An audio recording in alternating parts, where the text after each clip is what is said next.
Hi. I'm Crystal. It's Tuesday, the 19th of June. It's getting on for 9 o'clock in the morning. I am still at my flat. David is still where he is, and I'm still single. As you know, David and Andrew are my sons. Um, so I'm waking up by myself again, sneezing because I've got hay fever. And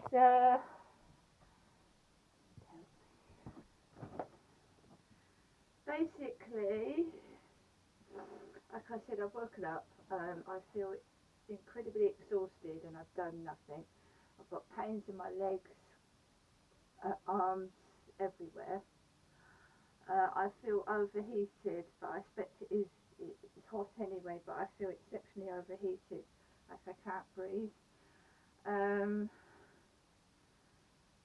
Yesterday I told you that I was waiting for David to come round. He did indeed come round and we went into town together.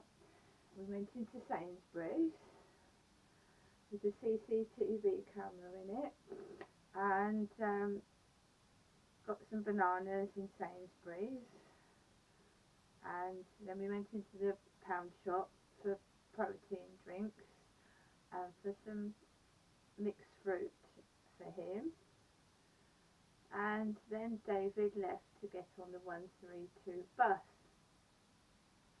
just up from Chatham Library.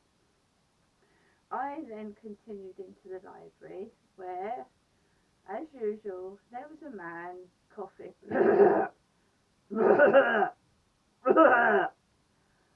which is getting monotonous, boring, and you know, I'm getting really fed up with it now. It's just, it doesn't make me angry. I just think it's really childish.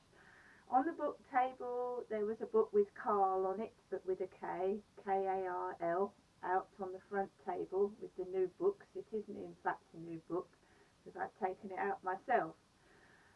Um, I sat down, I uploaded things to my phone, and that man was doing that.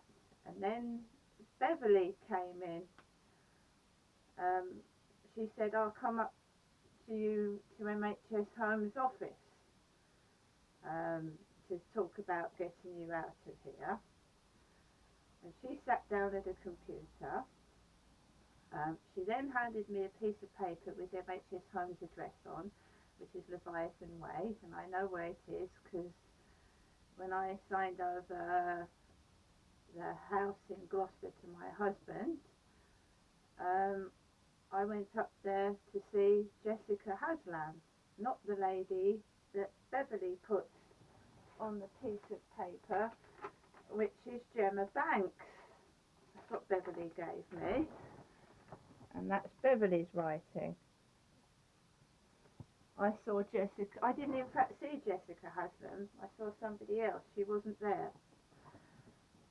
The one I talked to about the man that touched me, that came in with an Indian policeman, she wasn't there.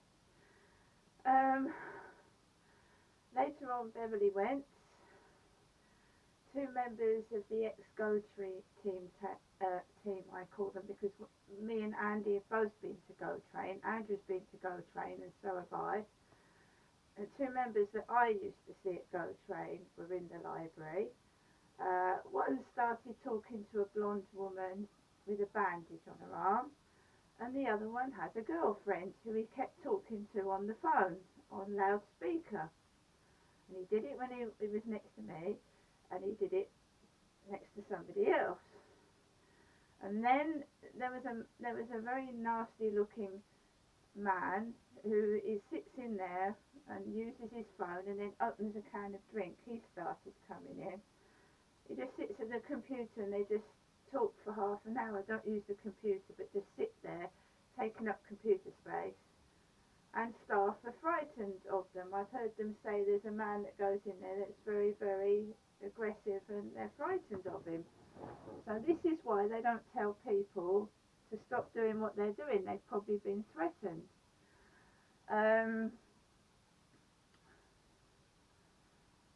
So I sat in there as long as I could take all the phone conversations, all the and I went out and then I went to get my bits in Sainsbury's, which was some sausage rolls and some pickle and just very minute bits and pieces. I also went back into the pound shop and bought this elephant watering can, which they've started selling in stock. I will just show it to you.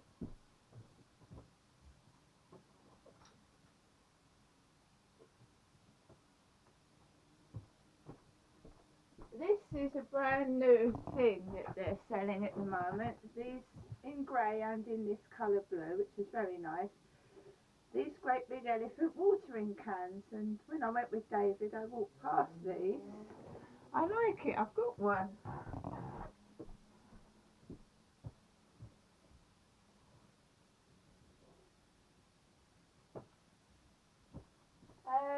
Today Karen the cleaner that my ex-partner thought was really fit and he fancied her is going to come up the stairs and do the cleaning. Now I think other people are getting fed up of this mickey taking, and my ex-partner seems to be in control of everyone and everything for some reason. He shook hands with security staff in the job centre when the male job centre people treated me like shit. He was shaking their hands and knew them all. Dealing with somebody like that, who's friends with everybody, I can understand why people are going and bullying me. I can only see actually moving out of Chatham and going somewhere else is going to stop it myself, but there you are. I got 2 books out yesterday, one with Terry Pratchett's Reaper Man, a Discworld novel, and Strongman, my story, from skinny kid to the world's strongest man, Eddie the Beast Hall. David has been going to gym. He is 6 foot. He is a lot taller than me. That's the dogs barking. They usually do that when I'm talking because they're chickens. Basically, he's put on a tremendous amount of weight. He's muscular. He's about 6'3". He's taller than his own father. And he's got one arm covered in tattoos. I haven't got any, and Andrew hasn't got tattoos either. I am wearing a similar outfit to what I was arrested in 2013, and they thought I was male. I was called David's brother by somebody. I'm indeed David's mother, and when you're in hot weather you tend to dress in t-shirts and shorts or a t-shirt and skirt, but now I'm glad I'm not wearing a skirt because of this upskirting rule in government where men have been taking pictures of women's underpants by putting a phone up their skirt and collecting pictures of ladies' knickers. Well, that's going to be stopped, which is good, but I was arrested like this, kept in a cell for 18 hours, and then an Asian male came in dressed in full nice clean rugby gear, the whole kit's shiny white, brand new, and I was a poor mum locked up in a cell.